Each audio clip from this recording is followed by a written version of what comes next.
up, everyone? Welcome back to Girls with Goals with your hosts, Anne Catherine. And Caroline. Today, we're going to be talking about fitting into niches.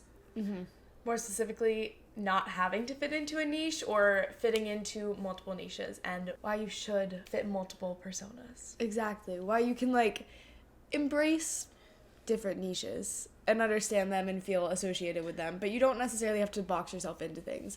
And it can be really easy to box yourself into something or to feel attached to one thing and that you can never be something else. I know I always talk about this idea of contradicting yourself and why you should be a little bit of a hypocrite or have some contradictions to add, spice and variety and, interest into your life. And so this gives the same sort of take on. But before we get into the actual bulk of the episode, merch is still available. Surprised that neither of us are wearing it right now.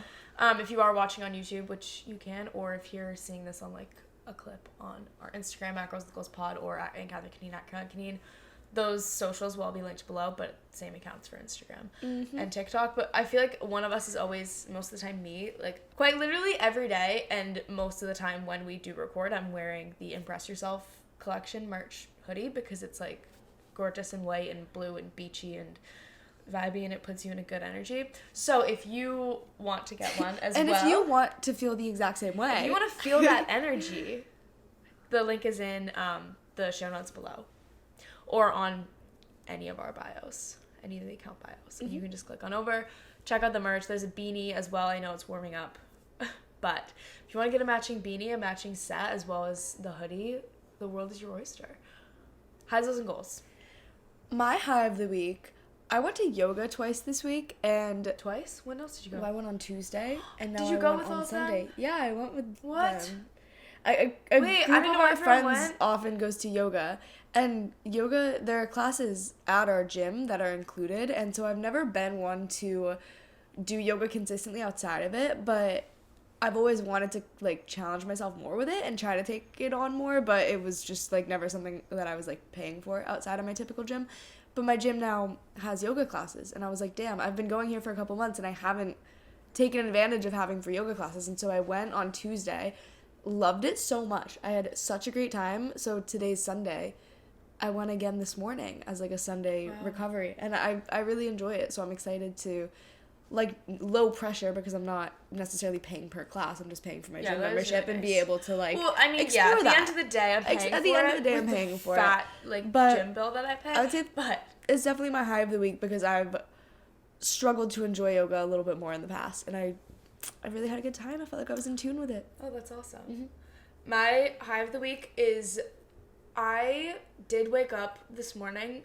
So my low of the week is that it's almost 3 p.m. and I haven't been outside today. It's a Sunday. But there's a high within that, so we'll get to it, is because I have been, the past couple weeks, I know we talked about this in last week's episode, and it was kind of a negative thing because I had to wake up early to go somewhere, and I had to get the episode out.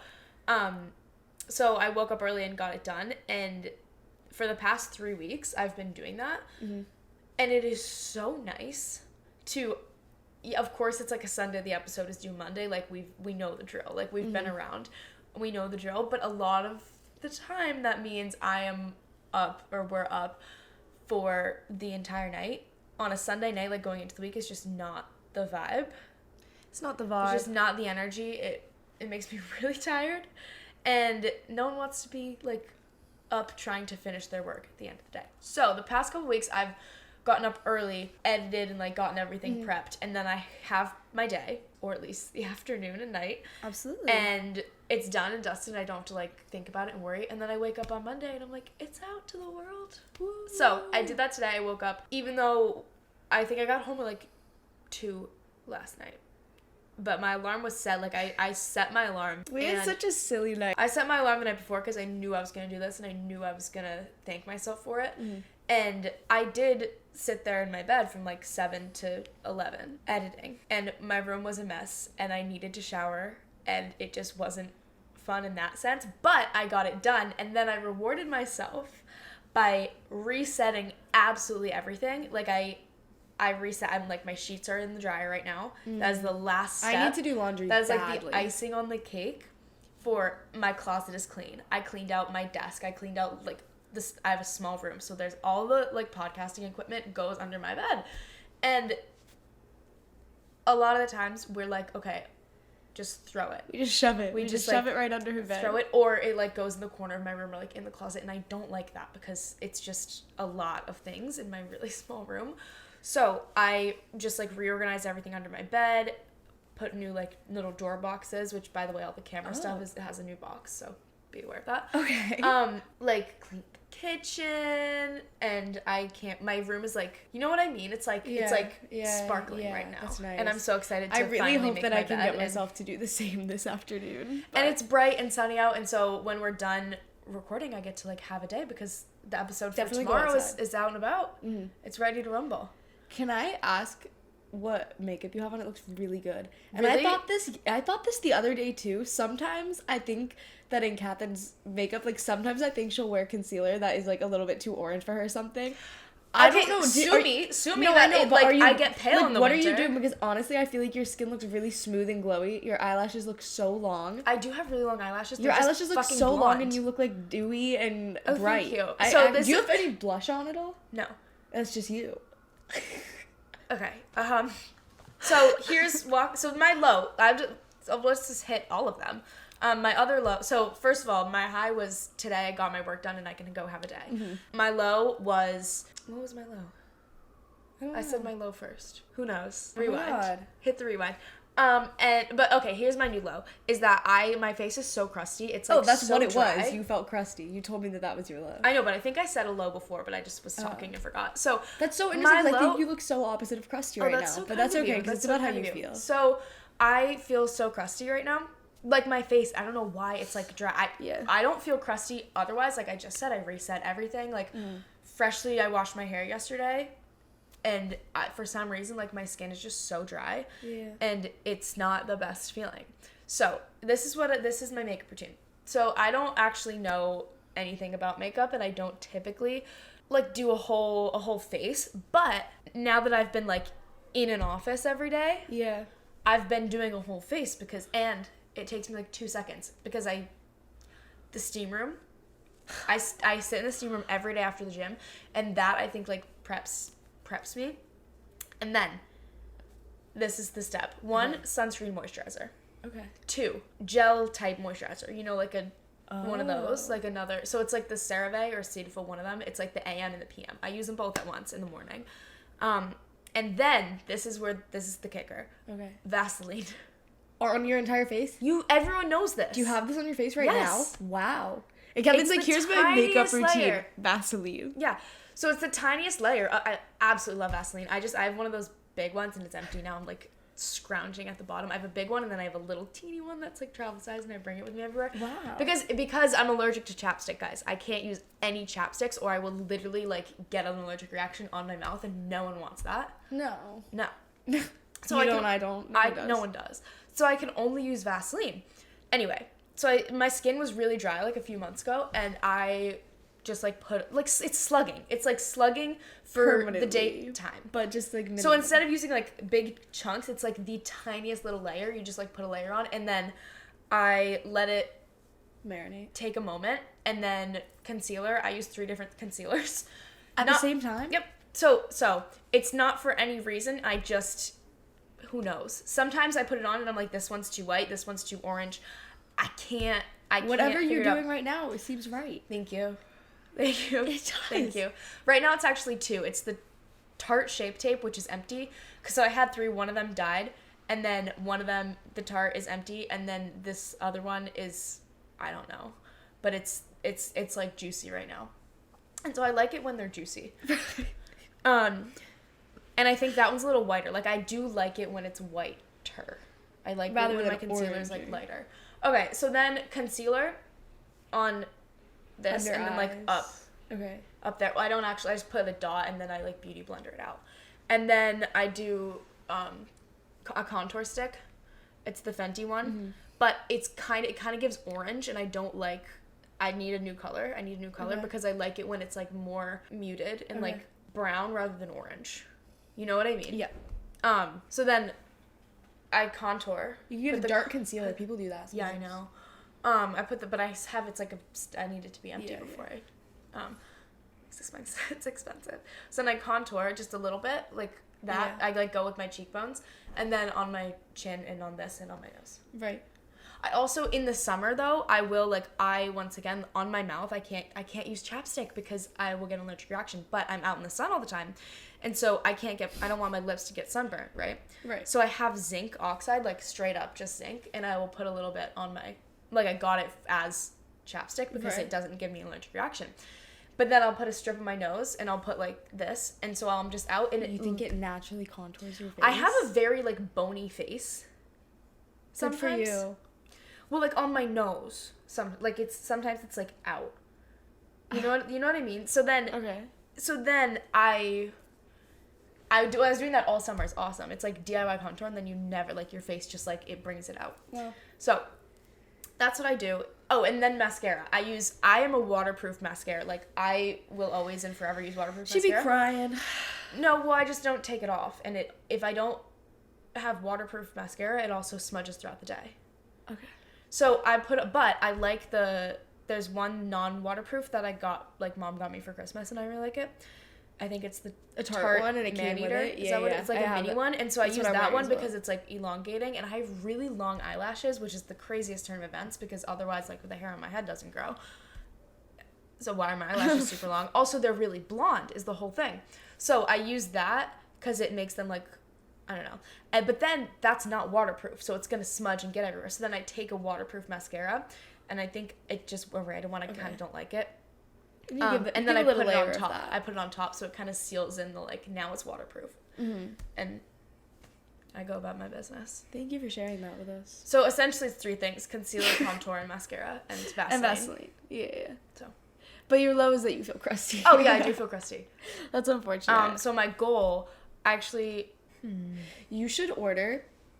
Last week, I same day Amazon deliveried an exfoliating mitt, and it just is this fabric that... Could you not have walked to the store and gotten something? No, I, like, wanted this specific thing. It's, like, a specific material. I don't know that you can purchase this in the store. But it was sitting somewhere in a warehouse, and they were able to deliver it the same day for only $2 extra.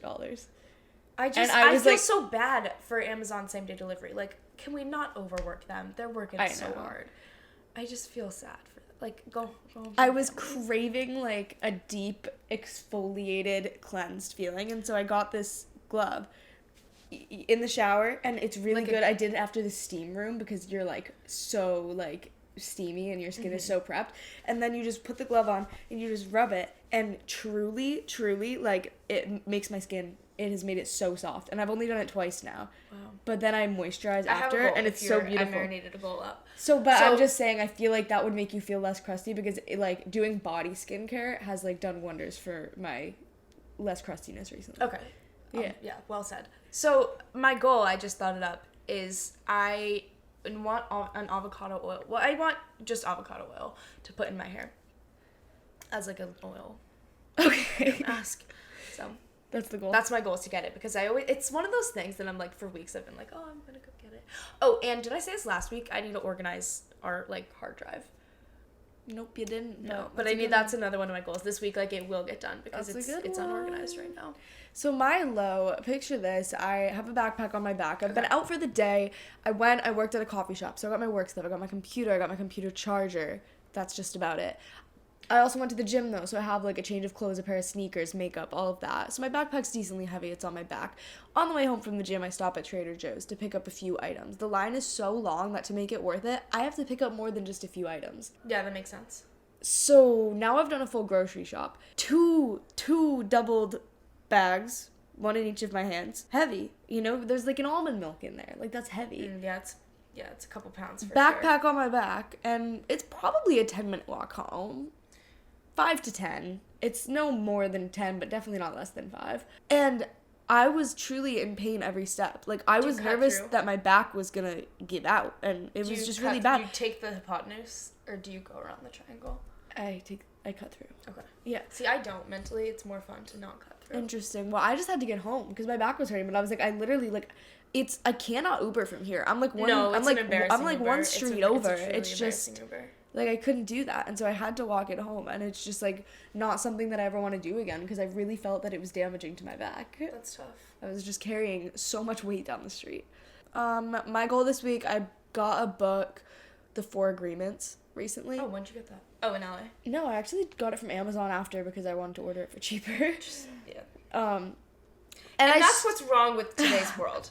And I started it, and then I read Verity by Colleen Hoover instead because it's just really a lot easier for me to read a fiction book really quickly. So I always get sidetracked from the more nonfiction-y type books. But I'm, like, very curious about this one. It's a little bit more spiritual, and it's, like, I think it's quite old.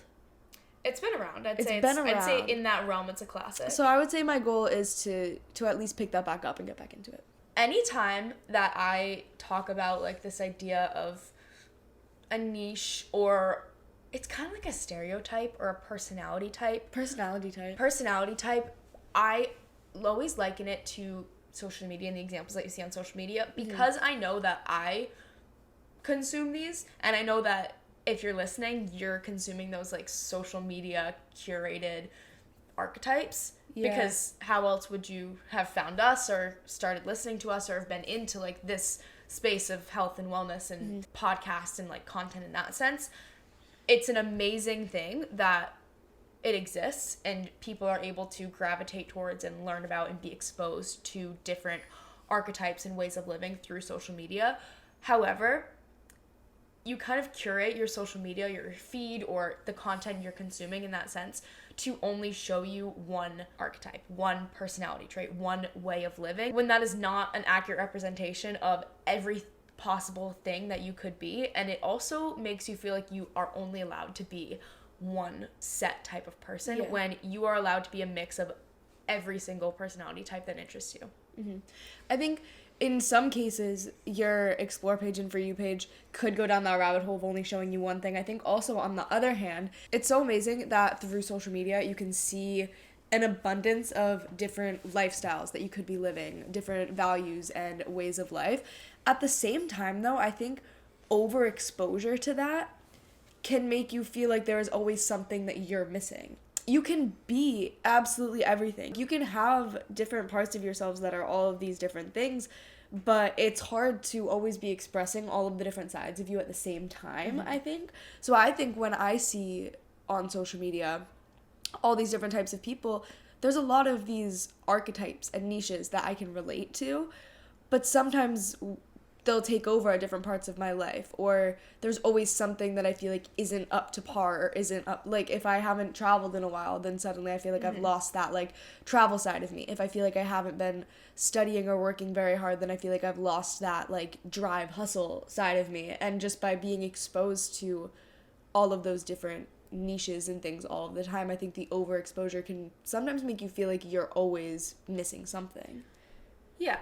The other side of that too is when you're letting different archetypes and personality traits and ways of life match, you know, the phase of life that you're in, naturally you're going to be more involved in one style than another. And over time, that's going to change and evolve and kind of flip-flop as you go. And that's how it should be. But when you're thinking through it as how is this presenting itself to the world, like how are the people around me seeing this, when you're thinking through how you express yourself in that sense through other people's eyes rather than just your living your life and doing your thing, which I think is a huge impact of social media because we see other people expressing themselves so rigidly into one style that we feel like we have to do the same, that it makes it really difficult to conceptualize all the different styles that you take on and feel like when you're one, you have to be only one, and everything else that you have been and everything else that you will be is just non-existent. That was actually, like, a really cool point. It made me think that pinning yourself to one niche is almost performative in a way that it's not natural. It's not natural for you to be just one thing or for you to be so niche down to something so strongly that you are in a box with it. But it's easy to box yourself in almost in a performative way, because when we see people show up on social media with, you know, their bio and their boxes that are supposed to be representative of everything, it almost feels like everyone can only be one archetype and one person. So then suddenly I think it can make you overthink and start living to fit the mold of the niche that it feels like you're portraying, instead of living as yourself fully. Sometimes I think about that. I mean, I love having a feed that I feel like is representative of myself. I've always thought of my social media as, in a selfish sense, as like a little scrapbook of who I am and what I've done. It's, at the end of the day, like, it's for me, and I love that I feel like the vibe and the energy and the experiences that I'm, you know, taking pictures of and posting are representative of who I am. That said, if I take a picture at night and I really like it and I want to remember that and I'm like, oh, I want to post this, I'm gonna second guess it and I'm not gonna post it, because everything else on my feed has been designed to fit like beach, outside, sunny, blue sky, and I love that, because those are my favorite things. Like, those are the most energizing things in the world to me. When I look at my feed, I get energized because I love it. I feel like I've crafted it to what I'm really interested in and what really reflects me. That said, I now feel like I can't post this or express like a different side of myself because it doesn't fit the mold that I've built for myself. It's even interesting going back and forth from living in Boston in more of a city to then when we go home to the coast of New Hampshire where it's very small town beach vibes. I feel like those are two very different lifestyles, and even just that flipping back and forth can make me overthink of like, well, what niche do I fit into? Is it like slow life beachy vibes, or am I like a city girl? You know, like, and it's like, you don't have to choose. That's such, it's so overthinking it, but I don't necessarily know what drives those thoughts. Is it me really needing to feel like I have one identity, or is it me trying to figure out how I portray myself to other people, which I think is more likely the case, like how you're viewed through other people's eyes, because at the end of the day, it really doesn't matter to me if I am a city girl or a beach girl, because I know that I enjoy a balance of both, you know. But it's like, then you think about which way that you want to be portrayed, and it can stop you from living the natural course of your life almost, if you're letting yourself be pushed into one box or another. I think life would be a lot easier, and how we view ourselves would be a lot kinder if we stopped thinking about ourselves from a third person perspective through other people's eyes, like with that judgment, and instead just thought through ourselves as ourselves and didn't try and over conceptualize it and didn't try and, you know, look at it from an outside world and fit who you are into these rigid niches, and rather just exist as you are and take your interests and take what resonates and move along. I feel like we should think about like what we feel like those niches actually are. There are so many like subgenres as well too. I think even within health and wellness, there's then like super fitness, and then there's super like maybe spiritual in a way, and then there's super wellness and super nutrition, and I almost feel like I always get confused about where I fit into that, because I'm like, I enjoy lifting weights and going to the gym, but I so do not feel like your typical gym rat niche whatsoever. There are so many things in that gym rat niche category that I absolutely do not subscribe to. However, I love lifting weights and I go to the gym, but I'm like, some of my values fit more with the health and wellness side, but you know, it's just hard to. And like, again, that's not to say that there isn't a whole, for lack of a better word, consumer base of people who are like that, who kind of fall in the middle, because it's not really you're falling in the middle, it's just that's where you are. But because these niches and these ways of, it is a natural way of your brain kind of sorting people and things and vibes into categories. But when, obviously no one is going to be a perfect, like 100% just one category. Yeah. You are going to take things from every different category, and you are going to be a mix of your different interests and a mix of the different activities and things that you put your energy towards. And that's when you kind of feel like, I don't have a place. Do I even fit into one of these niches? But no one fits into those niches because they are so rigid. And it's a good thing that we kind of have these ways to conceptualize people and interests and, you know, bring you closer to people that may be more similar to you.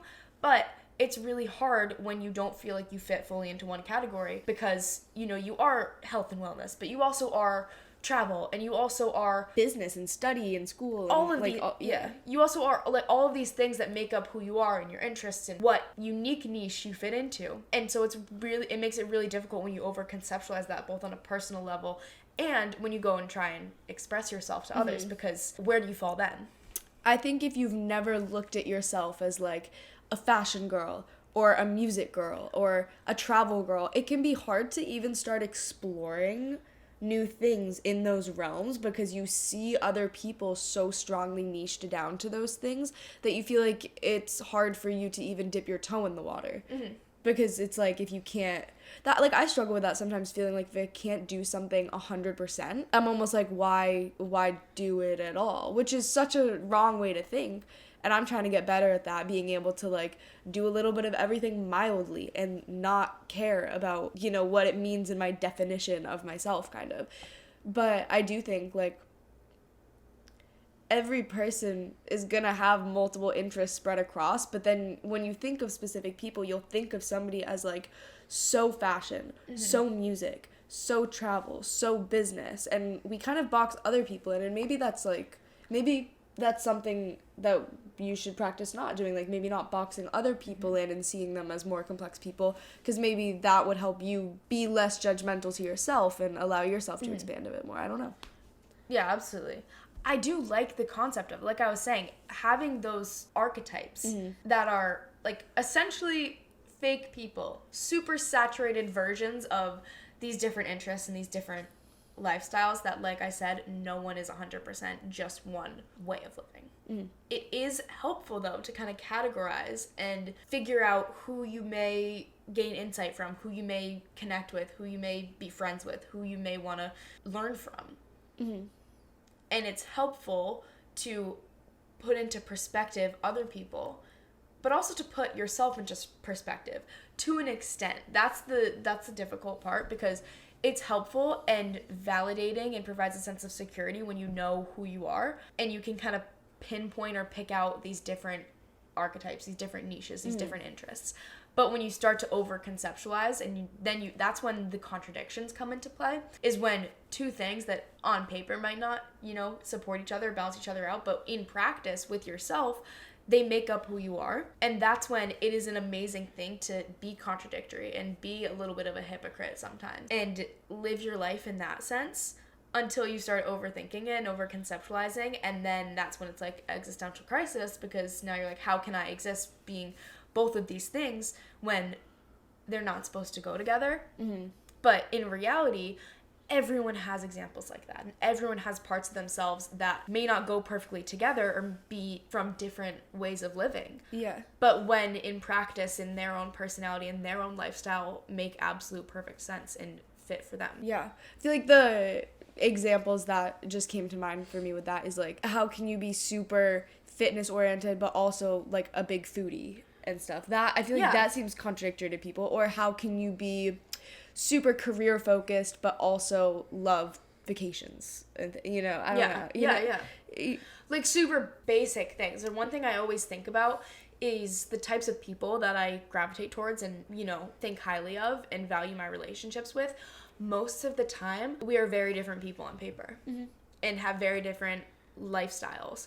But the connections are either fundamentally we have very similar values that just manifest differently, or we have experiences that we can connect on and from there build a relationship off of. And that's where these differences between you and the people you care about, of course, if it gets to be like a very deep lifestyle and foundational difference, then it may not mesh in the long run. But having people that aren't 100% like you in your life and around you is so insightful, and you can learn so much. And I think it just provides so much more depth to life and to relationships and makes things a lot better. It would be so boring if everyone was the same person and if everyone fit into one niche and wasn't complex. Having people around you that are contradictory of yourself and contradictory of each other a little bit, or just, varying interests and lifestyles and expertises and all of those things, I think that it'll help you box yourself yourself in less as well, because they say you're like a combination of the 5 people you spend the most time with. Mm-hmm. So you can take things from all different people and you can learn things from all different people. And also, if you're only around people who are exactly like you and think the exact same way as you, then that's no fun. It's no fun. It's almost like you're, I forget there's like a term I'm looking for, but it's like you're like it's just bouncing back to you. There's chamber? An echo chamber, yes. There's like no other, like, there's nothing else coming in. You're just like in this echo chamber and you right, there's nothing to new challenge things. you. There's nothing to like stretch your brain or add interest or variety into your life. And that's so boring. And that is a way that social media can be great about it, because it does give you that exposure to, you know, if you live in a town where people are all very similar, if you live in a family where everyone thinks very similarly and there's not that much diversity in ideas and interests and things like that, that you can tap into these other communities and you can be exposed to these other communities. It's such a great thing, like, at its core. It's just when we start to over-conceptualize it and be overwhelmed by how many different options of life there are and how many different interests there are. But I do think that it's cool to be able to see how so many different people live and see the world if you maybe don't have that same level of diversity around you. I do think the over-conceptualizing point is huge, because one of the biggest takeaways from this, if you are over-conceptualizing or if you are struggling with like thinking that it's difficult or not okay to fit in a million different niches, is that when you look at how you live your life and the things around you and the things that make up who you are, no one else is breaking it down like you are. No one else is like overthinking and over-conceptualizing your personality and your interests like you are. My room at home is like fully, like, we've all seen it. It's like fully white. Like, my duvet cover is like, my bed is white, the walls are white, the carpet is like gray and white. It's crazy. Like, my bathroom wall, like, it's like, there's no art on the walls, there's no like spice, there's no pizzazz. The only like flair, I guess, would be, and I love it. The only like art piece or like personality point is I have a bunch of sticky notes on the back of my wall that have like little drawings or little sayings on them that I've put up over time. And sometimes I love my room, but sometimes I overthink it and I'm like, there's what of me is here.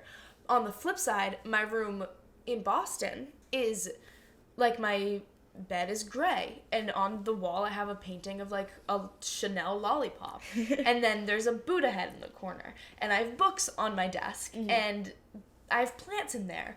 And sometimes I overthink it and I'm like, the painting of the like Chanel lollipop and the elephant from Cambodia I got when traveling, like, those can't both live in my room. Those can't both be me, because they're two very different energies and different vibes and different personalities. And like, gray? Am I a gray duvet person? Like, this is crazy.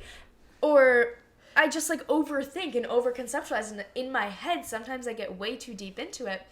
And I'm like, there's no way these two things can exist at once and be a reflection of me, because how can I be these two things at once?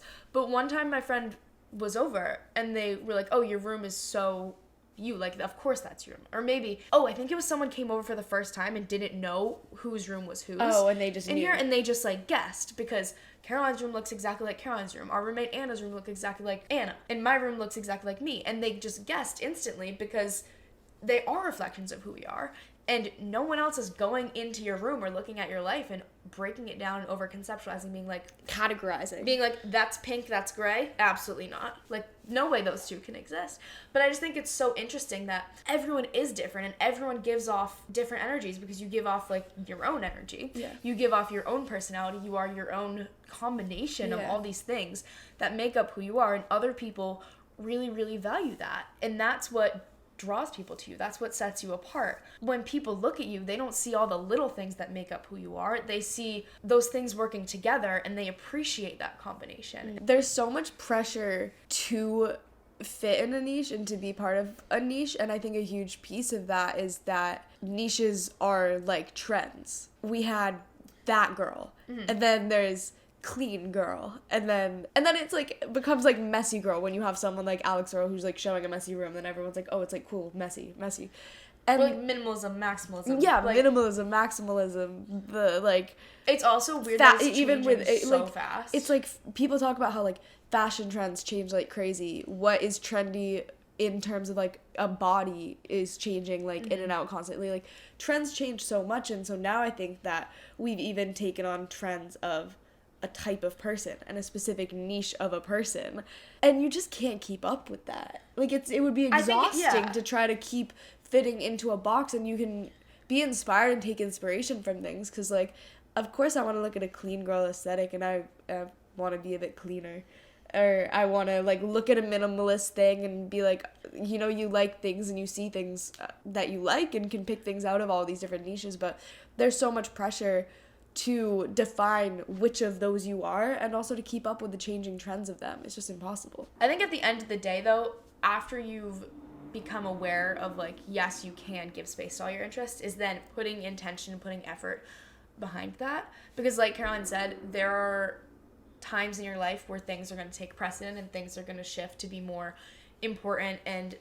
take up more space in your life, like ways of being. That doesn't mean that the other parts of you like fall by the wayside and just go away and don't exist within you. So if you're sensing that that's the case, or you're feeling like one thing is taking over, or you haven't like given space to the other things, put some intention behind that. And I know there's a range and there's a scale of like what is actually the biggest parts of your life. I made a list of some of the things, like the contradictory things, I guess, that are the different parts of myself. I know in the first page of my journal, and I've had this same book for like a year and a half now, and sometimes I open it to the first page and I read these. They're like 5 points of things that I've conceptually said are like, these make up who I am, and they're all very different. And every time I go back to it, I'm reminded of all those parts, even though maybe in that moment I'm thinking I'm only one of those parts.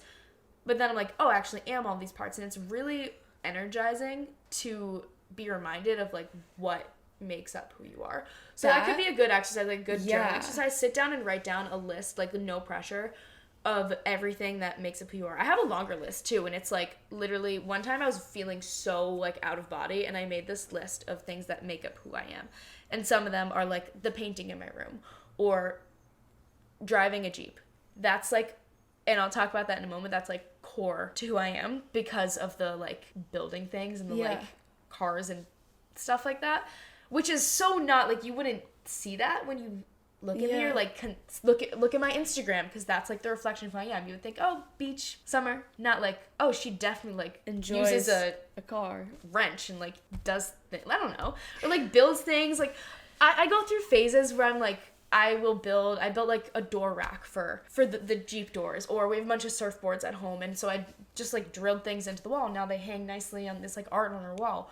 Or we live like by the water. Our dad grew up on boats with his dad, and now we've had a family boat for a while, and every summer he and I like put the boat in together, and I go to the marina with him, and we like put wax on the boat, and it's like, who would have thought that no one would think that I like enjoy doing that, but I do, and I enjoy like putting it on a little trailer and like doing all the little things.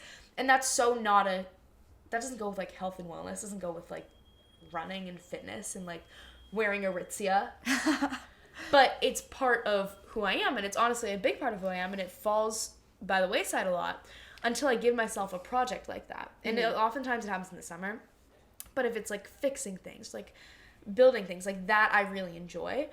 And so that's not something that takes precedent every day. That's not a huge part of who I am, like working out, going to the gym, keeping my space clean, blah, blah, blah, blah, blah, things that pop up every single day. So that's something that takes extra effort to make a priority in my life. And I know that when I do, I'm going to really enjoy it, and I'm going to really feel like myself, because I'm like, wow, this is a part of me that I haven't tapped into in a while. This is great. I think that is such a good exercise, and I want to do it too, and I want everyone listening to try to do it. If you have a minute, if you find a minute, write down everything you can think of that you enjoy or have ever enjoyed, and maybe you've let go of it for, and it can be such small things. It can be some of your favorite foods and some of your favorite objects or activities or things, because, and I honestly, I would bet, and I know this would happen to me if I'm writing those things down, I would almost feel tension between things that contradict each other. No, you're doing it and you're like, it would almost be a challenge to write something down and almost feel like you have to identify with it, versus if you're writing a list of 100 things and you just don't even think about it, then you write everything that that you like and you can think of, I think that would be such a freeing practice to do. Because as you're doing it, you're like, oh, I can't say this is who I am, but like it is because you thought of it, and it's like there's reasoning. And I think it can be stupid things too, like some of the things on my list are being a twin. True. Or like I said, the painting on my wall, or the type of dog you have, the car you drive, the a song that you love. Right. I only wear bathing suits in the summer. Like, I'm never gonna put on real clothes unless I have to. That is like a huge energy tap in or like vibe of myself. And that may sound like a silly, weird thing, but it is true. It makes me feel like myself. That's like what I'm comfortable in. That's the energy and the lifestyle that I'm really, really happy in. Or the necklace that I've worn every single day for the past 8 years of my life. Yeah. Or like the fact that our microphones are blue when we're recording. All the like stupid random things that maybe you don't think of but make a huge impact or subconscious impact on who you are. When you start to become aware of them, it's really, really helpful to, one, see the variety of things that make up who you are, and two, just to be aware and connected to the things that make up who you are. Yeah, I think we should all do that little activity. And just other thoughts on how to embrace your contradictions and not niche yourself down too much. Try new things. Stay open to trying new things, to picking up old things that you might have let go of. Be aware of what you like and don't like, but also don't overthink it. Like, you can not like something in one moment and then you can try it again and like it in the future, like yoga for me right now. But also, I don't need to be like, I like yoga right now, I have to be a yogi, has to be who I am. Like 500 hours immediately. I can just enjoy it in this moment. So make space for it and have self-acceptance for all of those different elements that arise in your life.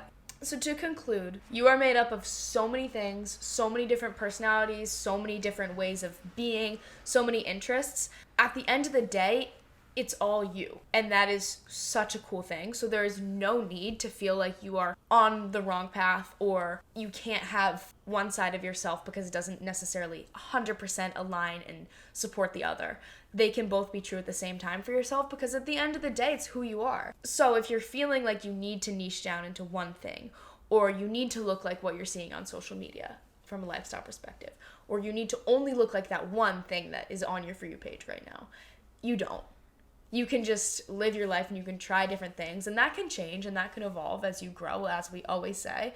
But at the end of the day, you should be embracing and supporting and giving space to all the different parts of you. So I hope that this conversation energized you or got you thinking about yourself or got you to stop overthinking about yourself and who you are and over-conceptualizing it. If you do want to like put some more intention and effort into this topic, definitely go make a list, like zero pressure, of 5 things, of 10 things, of 100 things, of 1,000,000 things that make up who you are, big or small, and contradict yourself. The next step to that, so the first step is like getting them all down and just allowing space for all of them. The second step could be categorize them. And once you have all of that, break that down into like a few pillars of who you are. And that's what I have on the first page of like my journal. And I think it is really interesting because they are very different. Like none of them are the same. One is like health, one is travel. Like at the end of the day, those are 2 very different segments of who I am, but they can are blend. Parts of me. Yeah. So you can break it down to categories if that's not going to be too like existential for you. But at the end of the day, live your life, do your thing. And if you do make a list, absolutely share it on your story and tag us, or just send it to us. Or if that's too personal. Or just send it to us at Girls with Goals Pod, or leave us a comment at Catherine Canine, at Caroline Canine. We love chatting with you guys, and we will see you next Monday. Bye.